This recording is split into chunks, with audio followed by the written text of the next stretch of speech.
Muito bom.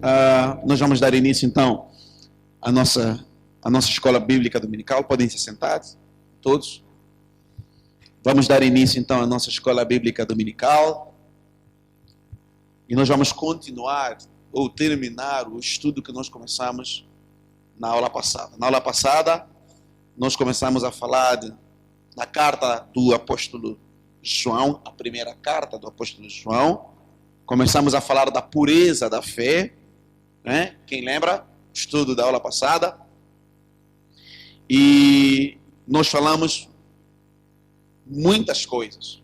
Primeiro, nós dissemos que a carta foi escrita para cristãos que haviam se convertido, cristãos esses que eram influenciados pelo gnosticismo, e portanto muitos deles ainda não tinham de maneira consistente em seus corações, em suas mentes, essa compreensão aberta a despeito do Senhor Jesus Cristo. Então muitos desses cristãos, a despeito da salvação, por exemplo, eles não compreendiam ainda de que o Senhor Jesus Cristo era a fonte da salvação, de que Ele havia vindo em carne, nascido de homem, né? E, portanto, havia uma tendência de terem um conhecimento deturpado a respeito do Senhor Jesus. Então, o apóstolo João escreve essa carta com o objetivo de doutrinar os irmãos, os novos convertidos, aqueles que haviam se convertido, no sentido de entenderem de que era possível, sim, nós nos relacionarmos com Deus. Deus é um Deus de comunhão. Mas não somente um Deus de comunhão, porque comunhão implica conhecer a Deus, porque ninguém se relaciona com aquilo que não conhece. Não é verdade, irmãos? Ninguém se relaciona com aquilo ou com quem não conhece. Para eu me relacionar com o Luiz, eu preciso conhecer o Luiz. Da mesma forma, Deus também. Então, João ensina que Deus ele veio em carne. João ensina que é possível nós termos comunhão com Deus. É possível, sim, conhecermos a Deus. Que Deus não é algo abstrato, como os gnósticos pregavam. Não. Deus era um ser conhecível, relacionável. Deus que havia vindo ao mundo, se manifestado. Por isso é que ele diz assim, olha, aquilo que nós vimos, lembram-se? O apóstolo João falando no capítulo 1, aquilo que nós vimos, aquilo que nós ouvimos, não é? O que nós apalpamos, as nossas mãos, os nossos olhos viram o Rei, não é verdade, irmãos? É esse que o apóstolo João anunciava. Então isso é muito interessante. Hoje nós vamos continuar a nossa aula e vamos falar sobre a boa e a correta doutrina a respeito do Senhor Jesus Cristo, que nos ajuda a conhecermos a verdade. Nós já vimos que o Senhor Jesus Cristo, Ele é o caminho, Ele é o que mais? Ele é a verdade e Ele é a vida. Então, qual é essa doutrina? Que ensinamento é esse que nos ajuda, então, a nos aproximarmos da verdade, do caminho, da vida do Senhor Jesus Cristo? Amém, amados? Então, anota aí, vamos hoje falar sobre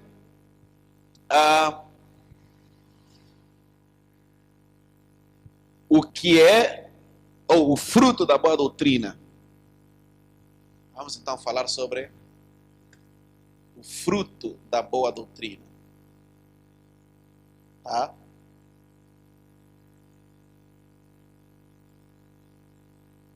O fruto da boa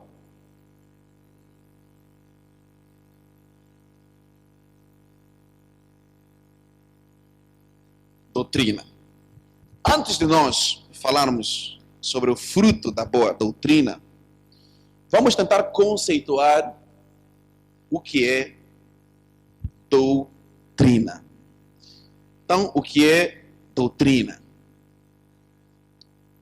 Amém, queridos? O que é doutrina? Bom, doutrina é entendido como um conjunto de princípios, tá? Que norteiam uma determinada fé. Isso é doutrina. É um conjunto de ensinos, estruturas, bases, sustentabilidade de uma determinada fé. Isto é doutrina. Amém, amados? Algumas pessoas acham que doutrina é apenas algo que se refere a usos e costumes. Nós fazemos parte da fé cristã, nós somos cristãos. Significa dizer que a fé cristã também tem o seu conjunto de doutrina. Entenderam? A fé cristã tem um conjunto de doutrina, um conjunto de ensinamentos, um conjunto de princípios. E você tem que aprender a doutrina, a boa doutrina. Nós estamos a falar do fruto da boa doutrina.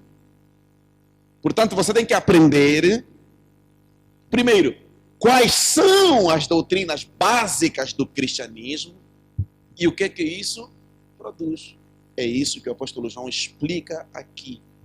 E é isso que nós vamos analisar hoje aqui. Entenderam o que eu acabei de explicar? Ótimo. Então, por que é importante? Por que é importante você ser bem doutrinado? Estar balizado na boa doutrina, na doutrina da fé cristã. Por quê?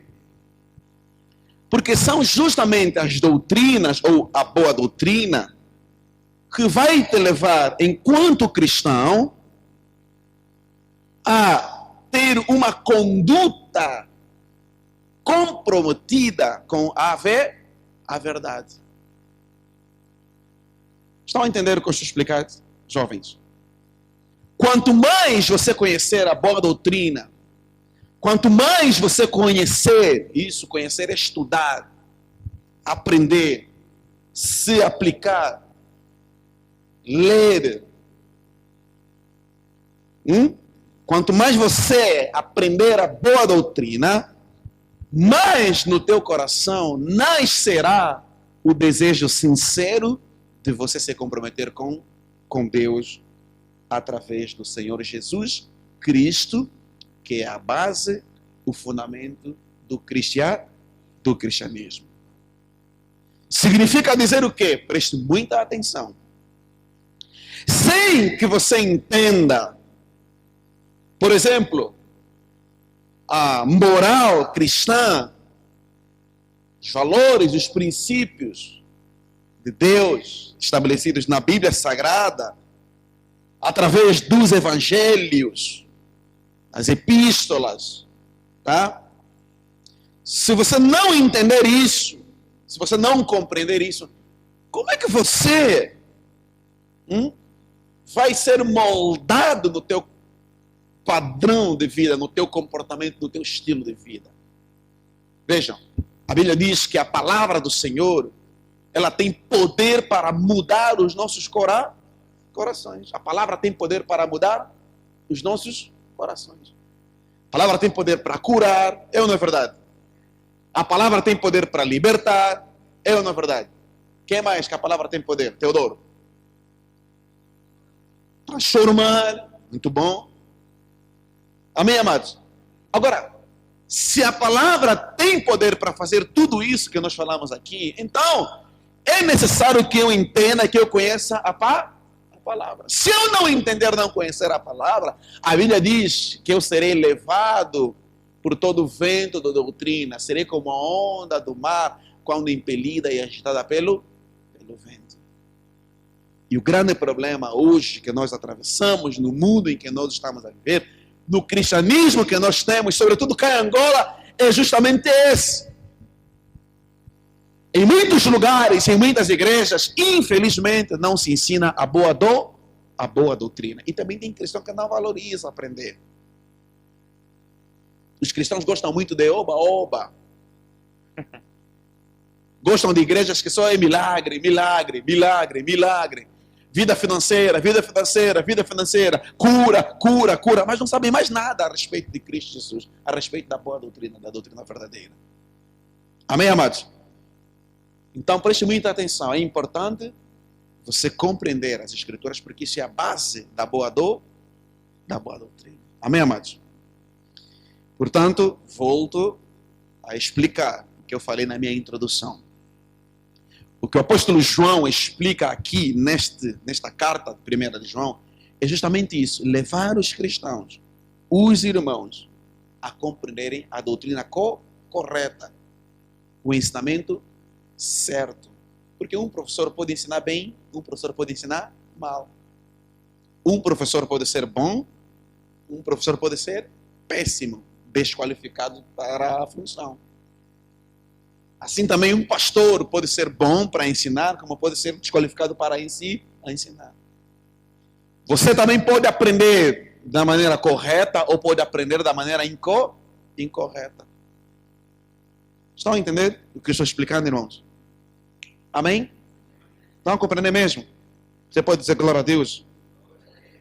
Portanto, jamais desvalorize o ensinamento da Bíblia. Jamais, eu adoraria, gostaria se vocês, jovens aqui na igreja, não precisassem esperar, fizessem estudos, tem revista de escola dominical que fica aqui na igreja espalhada, até jogam até fora. Vamos estudar a Bíblia, vamos ler o livro de João, vamos ler o Evangelho de Mateus, vamos entender. Pastor, temos dúvida. Pastor, estávamos a estudar o Evangelho, o livro X, encontramos uma dúvida X. Eu ia ficar tão feliz se vocês tivessem no vosso coração esse desejo de aprender. Eu tinha esse desejo quando eu era da vossa idade. Faz 21 anos, aproximadamente, que eu me converti. E no princípio da minha conversão, eu tinha muito desejo de aprender a Bíblia, de aprender a palavra. Por quê? Porque eu entendi que a única maneira que eu tinha de crescer era conhecendo a Bíblia Sagrada. Amém, amados? Portanto, se você não conhecer a Bíblia, se vocês não tiverem fome, sede da palavra, não vão se aperfeiçoar na boa doutrina. Portanto, uma coisa está ligada à outra. Amém, queridos? Então, tem 3 coisas que eu gostaria de compartilhar com vocês aqui, em relação a essa questão que tem a ver com a boa doutrina. A primeira é que João chama a atenção aqui dos irmãos no sentido de aprenderem a boa doutrina, porque ele sabia que a boa doutrina poderia produzir, poderia gerar no meio da igreja, no meio dos irmãos, um espírito de fraternidade. Amém, amados? Estão a perceber? Um amor, um espírito de fraternidade. Vamos abrir a Bíblia. Abra a Bíblia, vamos lá. Capítulo 2, 1 João, capítulo 2, do versículo 7 até ao verso 11.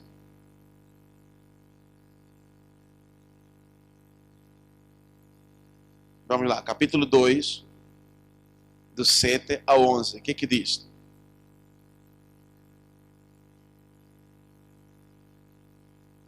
Está aqui na tela, tá? Se você não achou, vamos ler juntos aqui na tela.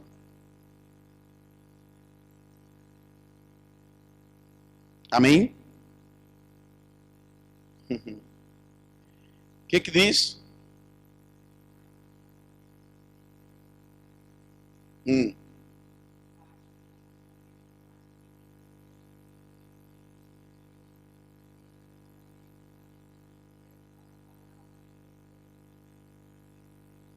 Ok.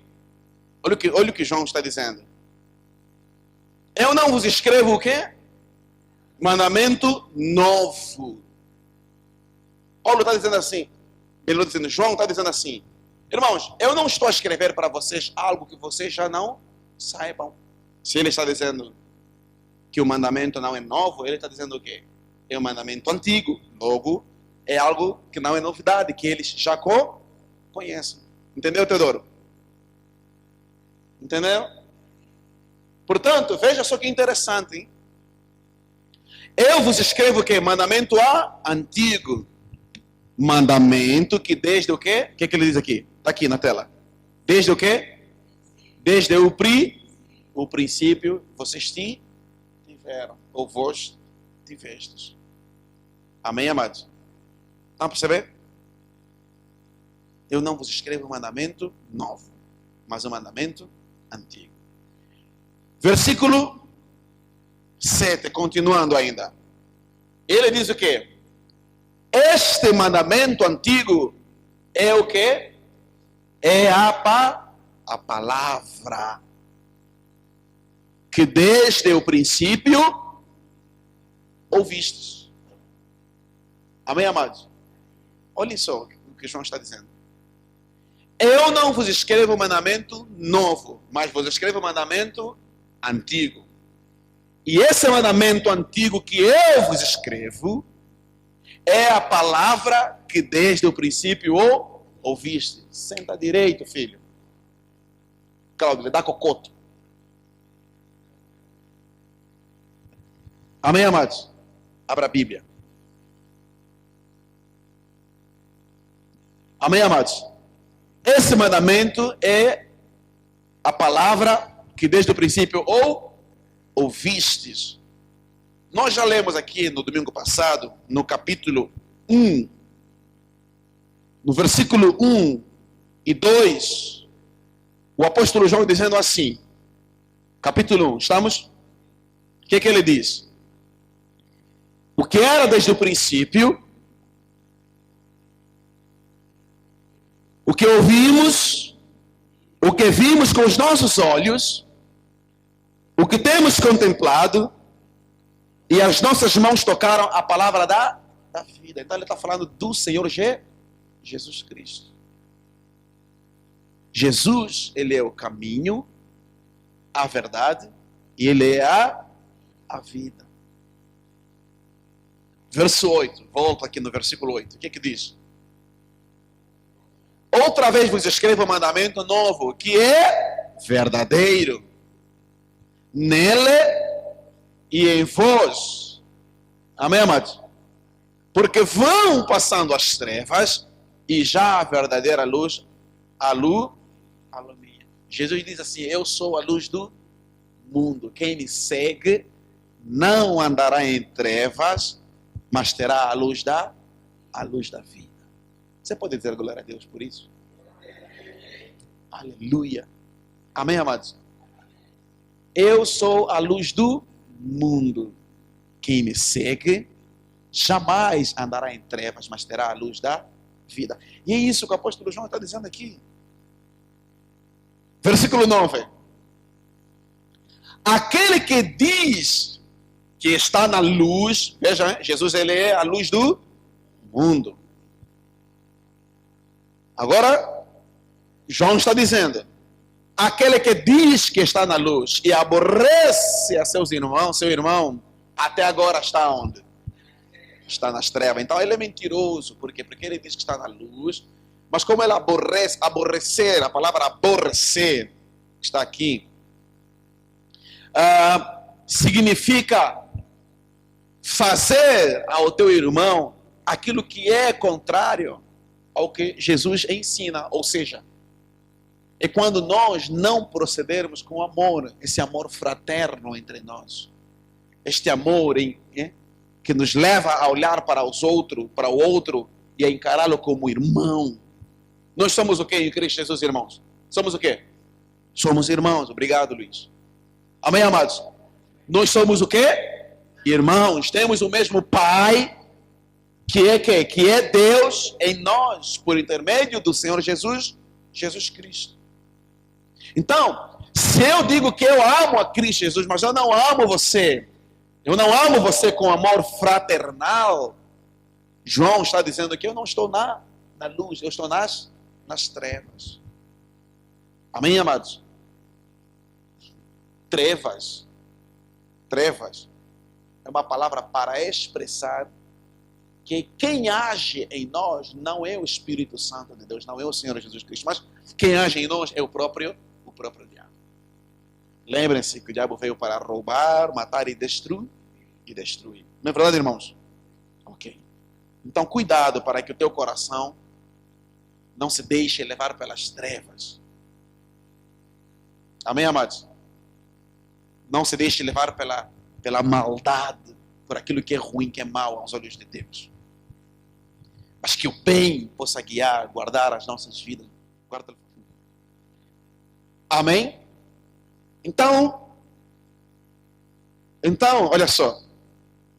É a questão da maldade. Nunca deixe seu coração ser consumido pela maldade, pelo mal. O diabo quer mesmo isto, quer nos envolver. Ele quer que o nosso coração seja projetado pelo espírito da maldade, pelo espírito do mal.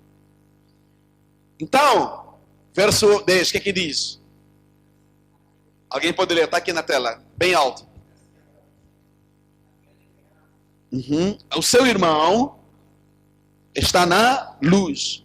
E aquele que não ama, e nele não há escândalo. A Bíblia diz que o amor, ele é o vínculo da perfeição. Olha só que coisas lindas o apóstolo João ensina aqui nesta carta. Nós, cada dia que passa, irmãos, temos que desenvolver entre a igreja, entre nós os cristãos, esse espírito de fraternidade. Na prática, isso implica o quê? Nós cuidarmos uns dos outros. É por isso que quando alguém está doente, o que é que nós fazemos? Nós oramos. Quando alguém está passando por uma necessidade, o que é que nós fazemos? Dentro das nossas possibilidades como igreja, como comunidade, a gente vai ajuda naquilo que nós pudermos. Não é verdade, irmãos? Nós não podemos deixar o nosso irmão passando por lutas, dificuldades, sem que eu o assista, sem que eu o esteja junto com ele. E aqui, você tem que entender, quando eu falo isso, eu não estou falando que essa responsabilidade é algo que deva ser do pastor. Não, é tua como irmão. Se você esperar que seja o pastor a fazer, então você não entendeu o que o apóstolo João está ensinando a nós. Porque tem gente que fica parado, não, é o pastor que tem que fazer. É bom quando você chega para a igreja e diga assim, olha pastor, eu soube que o fulano estava passando por problemas, isso e aquilo, e eu fui lá, eu assisti, eu orei por ele, eu fiz. Não é verdade, irmãos? Quando você chegar para o pastor e diga assim, você apenas traz a solução, aquilo que você já fez. É cristão com atitude, mas eu gosto de gente assim. Gente assim que nós estamos precisando hoje. Não é gente que só traz problemas. Olha, pastor, o fulano está doente. Aí, sim, mas você ficou sabendo o que você fez. Fulano está passando por dificuldade. Sim, mas você ficou sabendo o que você já fez. Você foi lá, orou com o irmão. Você... Não seria bom assim, irmãos? Agora não, tem gente que vem e traz problemas. Pastor, o fulano está com problema. Você está dizendo o quê? Pastor, vai lá. A responsabilidade é tua. Quando você faz isso, é isso que você está dizendo. Não é assim que você faz? Pastor, olha, o fulano está doente, é melhor você ir lá. Literalmente, você está dizendo isso. E se o pastor não dizer assim, vai lá, você também não vai. Então, nós ficamos assim, nesse espírito, nessa infantilidade, nessa mesmice, nessa pequenez. Isso não pode acontecer, irmãos. Porque se você ama, e o amor aqui que o apóstolo João trata, é atitude prática. Lembra o que ele está falando? Aquele que ama a seu irmão está onde? Está na luz. E nele não há trevas. Amém, amados? Portanto, a melhor maneira, a melhor prova que você tem de demonstrar que você é cristão, que você de facto é lavado e remido no sangue de Jesus, é através da prática do amor, é a maneira como você vive.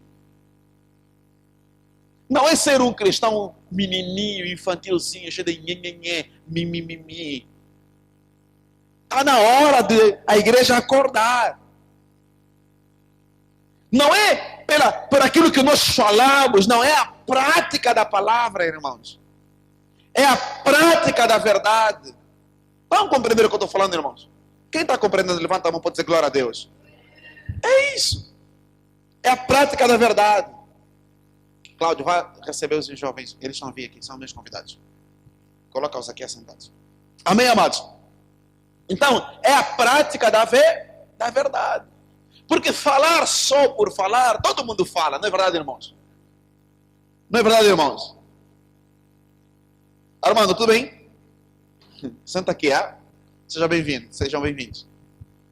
Estão a entender? Então, não é falar, é para ti praticar a verdade. Amém, queridos? É deixar a palavra do Senhor inundar, encharcar a nossa vida e o nosso coração, os nossos corações. Eu estou cansado de gente que só fala, mas não pratica. Portanto, João é muito claro. Versículo 11, o que é que diz? Vamos prosseguir a leitura. O que é que diz? Mas aquele que aborrece a seu irmão está onde? Está em trevas. E anda em trevas. Olha só os verbos que o apóstolo João usa. Ele usa o verbo estar e o verbo andar. Então, se você não ama, João está dizendo, não precisa mais nada, você já está. É presente do indicativo. Se você não ama, não tem um coração cheio de amor. Olha, irmãos, tem cristãos que têm coração duro. Eu não entendo, sinceramente. Não perdoa. Sabe? Ele tem um coração de pedra.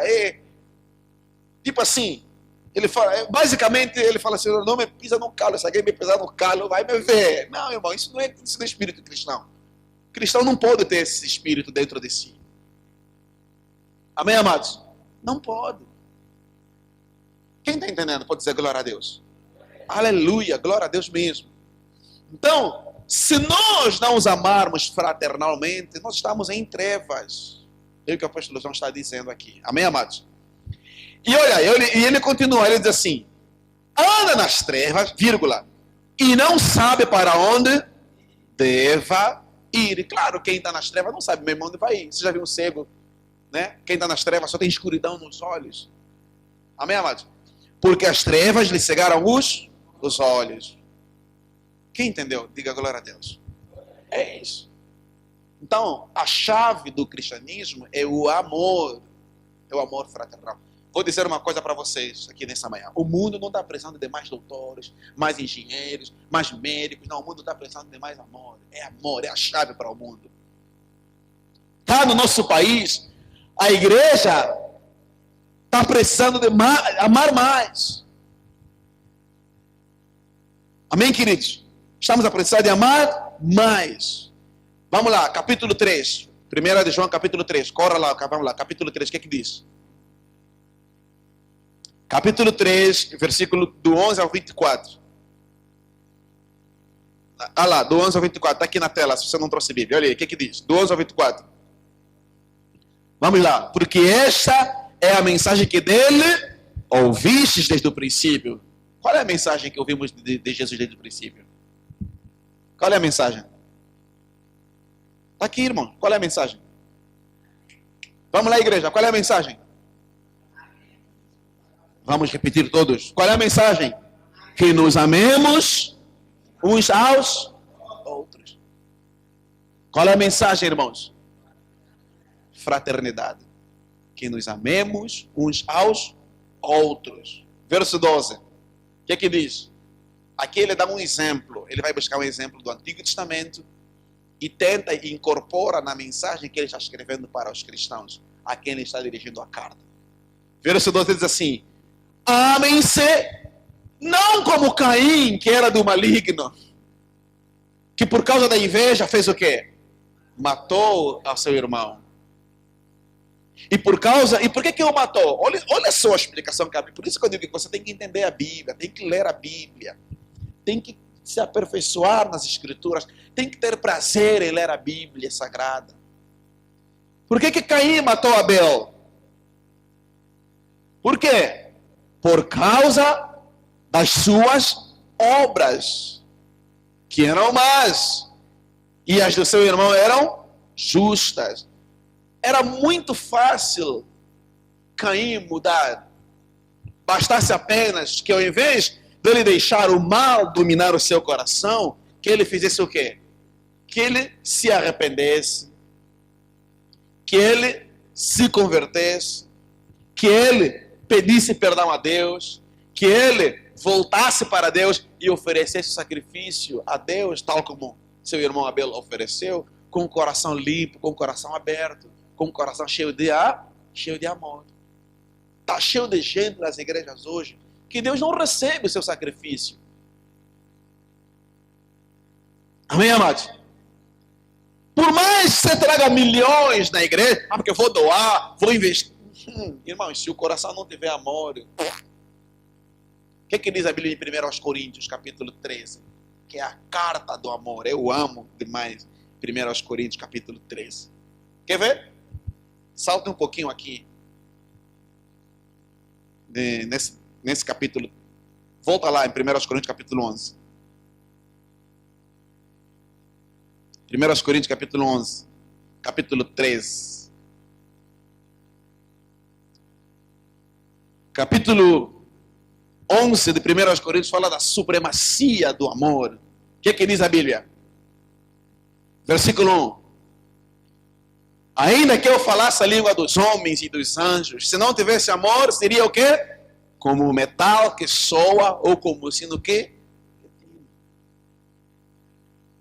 Amém, amados? Sino que tira, é o sino que quando você toca aqui faz... É isso. Chama a atenção, não chama? Quando você toca o sino. Ou então como alguém que coloca os dedos nas notas do teclado. Chama a atenção, não chama? Mas se não tiver amor... Ainda que eu tivesse o dom de profecia, pode profetizar, pode colocar as mãos sobre os doentes, pode curar, não tem problema nenhum. Ainda que eu conhecesse todos os mistérios e toda a ciência, pode ser doutor, não será das quantas, agregado em doutorado, não será das quantas. É o que está dizendo aqui. Ainda que eu tivesse toda a fé, de maneira tal que transportasse os montes, se eu não tiver amor, a Bíblia está dizendo que nada valeria, nada vale. Se você não amar, nada o quê? Nada vale. Ainda que eu distribuísse toda a minha fortuna, você é muito rico, está a distribuir as fortunas para sustento dos pobres, e ainda que eu entregasse o meu próprio corpo para ser queimado, se eu não tivesse amor, nada disso se aproveitaria, o apóstolo Paulo está dizendo.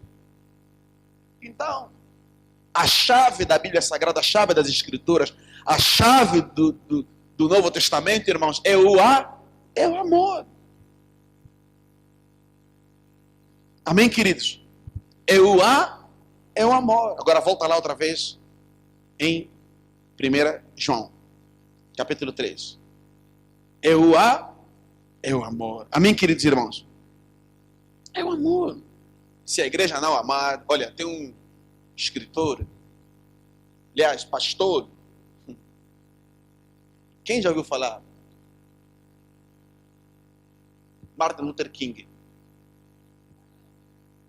Martin Luther King, que era pastor e ativista dos direitos civis dos Estados Unidos, ele escreveu uma frase. Escreveu não, ele disse certa vez: o homem aprendeu a nadar como peixe, voar como pássaro, mas ainda não aprendemos a nos amar uns aos outros. Amém, amados? Tem muita gente que voa. Nós já chegamos em lugares muito distantes dentro da nossa galáxia. Lugares até consideráveis para o ser humano.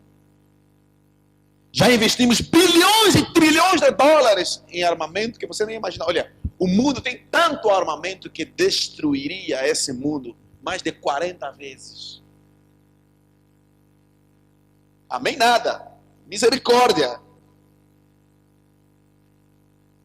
Tem tanto armamento, tanta bomba atômica feita pelo ser humano, que se nós apertarmos para destruir, nós evaporamos, destruímos o mundo 40 vezes. Você entende o que é isso, irmão? Investimos tanto, os Estados Unidos têm um orçamento de cerca de 500 bilhões de dólares todo ano só para investir em armamento. Para quê? Se tem gente que morre de fome com menos de $1, vivendo com menos de $1 por dia. Gente que não tem pão para comer, roupa para vestir. Mas nós investimos em armamento. Está a faltar o quê? Está a faltar a amor. Porque é impossível que eu, como cristão, eu seja cristão, e eu encontre o meu amigo passando por necessidades e eu não o assisto. Até aos inimigos, Jesus nos mandou amar. Se o teu inimigo tiver fome, o que você faz? Dá-lhe de comer. Se ele tiver sede, o que você faz? Dá-lhe de beber. Amém, amados? É a Bíblia Sagrada, irmão. É a palavra. Eu não entendo como tem gente que nem crê na Bíblia. Como não crer em palavras tão sábias, tão cheias de vida como as Escrituras Sagradas? Sinceramente, eu não entendo. Meus irmãos, nós sabemos que passamos da morte para a vida porque o quê? Porque amamos os irmãos. Quem não ama seu irmão faz o quê? Permanece aonde? Na morte. Quem não tem fraternidade, quem não ama, quem não se entrega, não se doa, quem não vive para os outros a beleza da vida. Vou vos ensinar um segredo da felicidade. O segredo da felicidade não é acumular milhões, não é ter bom salário, não é ter uma boa casa, não. Isso tudo pode ser, tem o seu valor, mas não é o mais importante. O segredo da vida é viver para os outros. Quando você começa a viver para os outros, você começa a entender a magia, a essência, a pureza da vida. Quem se doa, quem ama, quem vive. Por exemplo, que graça tem eu estudar para mim? Tem graça alguma? Se eu estudo, conheço, só tem graça se eu pegar o meu estudo e o meu conhecimento e aplicá-lo para fazer o quê? Para melhorar a vida de quem? Dos outros, não é verdade, irmãos? Não é verdade, irmãos? Se você é professor para quê? Para você próprio? Não, para quê? Para você, com o teu conhecimento, com a graça que Deus te deu, passou no concurso, é professor, tem uma turma para dar aula, para quê? Para você gerar vida naquelas pessoas que estão sob sua responsabilidade. Se você é um diretor, se você é um músico, se você é um pastor, se você é um pedreiro, você é pedreiro para quê? Para ficar na tua casa com tua charanda e falar assim, eu sou pedreiro. É para isso? Não, irmãos. Você está vendo como que é? Como só tem graça, só tem valor se eu colocar a minha vida ao serviço dos outros. Se eu sou futebolista, só tem graça se quando eu pego na bola, dou uns dribles e marco um gol, eu alegrar o quê? 7 bilhões de pessoas nesse universo inteiro. É por isso que os Messi estão aí. Imagina Messi sozinho, com aquela craqueza toda que ele tem, sem o mundo para lhe assistir, para ele nos alegrar. Tem alguma graça? Tem valor algum? Não vale nada. Então você pode ser o cara mais inteligente, mais sábio. Mas se você não tiver amor, pode ser político. Eu vejo tanto político. Irmãos, tem tanta gente que tem poder de fazer o bem. Sabe, irmãos? Ele tem o poder da caneta. Com uma decisão, ele pode mudar a vida de milhares de pessoas. Pode melhorar a condição de vida de milhares de pessoas. Você já imaginou? Mas o que ele faz? Ele faz exatamente o oposto. Mas tem que ter muita treva no coração para fazer o mal quando você tem o poder de fazer o bem e você não faz. Está entendendo, irmãos? Tem que ter um coração com muita treva mesmo. Tem que ser muito do diabo. Porque não é possível, irmãos. Você tem o poder com a decisão que você vai tomar de impactar milhares de crianças, milhares de pessoas para as suas vidas melhorarem. Tem coisa mais rica, mais fantástica do que isso na vida, irmãos? Não tem. Mas ao invés do camarada fazer o bem, ele faz exatamente o oposto. A Bíblia diz, quem sabe fazer o bem e não faz, comete pecado. É incrível como tem pessoas cujo coração é cheio de trevas, de maldade, de impureza. É político, ele acha que é político para ficar aí se exibindo nos V8, nos V6, e nos fatos, nos relógios. Não, irmãos. Não, meus queridos. É para a gente fazer o bem. Porque é o que a Bíblia diz para nós. Olha o que diz o verso 15. Qualquer que aborrece a seu irmão, não faz o bem, não serve, não ama. O que a Bíblia diz?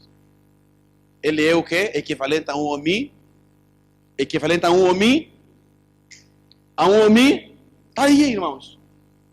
A um quê? Homicida. É como se você tivesse a matar os outros. E tem gente que mata mesmo. Mata a fé, mata a esperança, rouba a alegria, traz o desespero na vida dos outros. Não é assim? É chefe, e ele acha que é chefe para roubar, castrar a liberdade dos outros. É médico, mas não atende amor, não tem paixão, não tem virtude. Ao invés de ele gerar vida, ele mata. E nós temos muita maneira de matar, irmão. Não pensa que é matar, você pegar uma arma, Não. Nós matamos com o olhar. Jesus amava as pessoas só com o olhar. Jesus mudava a vida. Jesus não precisava, às vezes, tocar nas pessoas. Não. As pessoas vinham, tocavam nele e elas eram curadas. Quantas pessoas vêm e tocam em você e você é curado? Explica para mim, irmão, você que é cristão. Será que as pessoas têm chegado até você e elas têm sido curadas? Um músico, por exemplo, tem o poder de curar, porque você toca milhões e milhões de pessoas. Um pastor tem o poder de curar, porque quando nós abrimos a boca, nós geramos vida. Um professor tem o poder de curar, porque ele pega uma criança do nada, irmãos, e ele consegue levá-la. Sabe, irmãos, que coisa linda, que coisa maravilhosa. Um político chega numa região, não tem nada. Ele fica ali 2, 3, 4 anos a governar. De repente, a vida daquele local, daquela sociedade muda completamente. Tem coisa mais linda, mais apaixonante do que isso? Tem coisas mais de Deus do que isso, irmão? Alguém pode me explicar se tem coisa mais linda do que isso? Não tem. Não é verdade, irmãos? Então, por favor, não vamos ser assassinos. O homicida é um assassino. Tem gente que assassina o irmão, assassina com palavras, olha para as pessoas e diz, você é um burro, você é um isso, você é um aquilo, você vai morrer. Ei, meu Deus, tem gente que amaldiçoa, mata com palavras. Pais que matam seus filhos. Filhos que amaldiçoam, matam seus pais. Mulheres que amaldiçoam seus esposos. Esposos que amaldiçoam suas esposas. Matam suas esposas. Infelizmente, é muitas trevas que existem, irmãos. É muita negritude que existe no coração do ser humano. E só Jesus, só Deus para mudar essa circunstância. Qualquer que aborreça seu irmão é homicida. E vós sabeis o que a Bíblia diz? Nenhum homicida faz o quê? Está aqui, irmão, na tela. Nenhum homicida tem permanente nele a vida eterna. Conhecemos a caridade nisto. Conhecemos o amor fraternal nisto. Sabemos que Jesus nos ama. Olha aí. Ele deu a sua vida por nós. E nós devemos dar a nossa vida pelos irmãos. Vamos repetir todos nós isso? Diga assim, ele deu a sua vida por nós. E nós devemos dar a nossa vida pelos outros. Grava isso, irmãos. 1 João, capítulo 3, versículo 10 a 6. Grave esse versículo. Grave, decore, memorize. Tenha um pouquinho de massa cinzenta para decorar isso. A chave do evangelho é isso, é o amor fraternal. O que ele diz? Sabemos que ele nos deu a vida, ele deu a vida por nós, e nós devemos dar a nossa vida pelos irmãos. 17, o que diz? Quem, pois, tiver bens do mundo